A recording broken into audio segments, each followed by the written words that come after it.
For this one, think Trini and Susanna. Who are Trini and Susanna? They made cleaning sexy. Perversely watchable. They were to cleaning what Amy and Steph are to chateaux. You'll be seeing excessive dust and soot and dirt, filth, grime, yucky muck and nasty crud, grot, grunge of extreme collection, smutma pit. What? Scum. The 50-litre dehumidifier, the best bit of kit I bought. It's a revelation. You could turn your cave into a palace. For £250, £350, you get so much more than a £50 6-litre one. It sucks in and condenses the moisture and pumps out warm air. You hardly need the heating. But have some fun dismantling the old one. Perhaps you can repair it. What went wrong with it?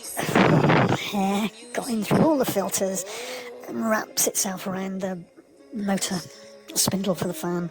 Perhaps a bit of putrefaction. But the entanglement is done for the motor and I'm not going to be able to get another one.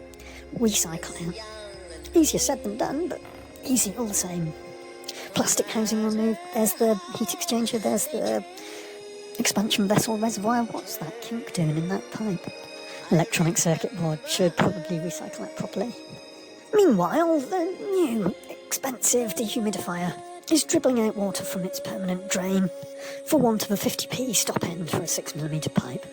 Onto the varnished oak floorboards, permanently water staining the boards that would be impossible to match up, or even find boards of the same length and width. Is it standing water, or was there something in the water now?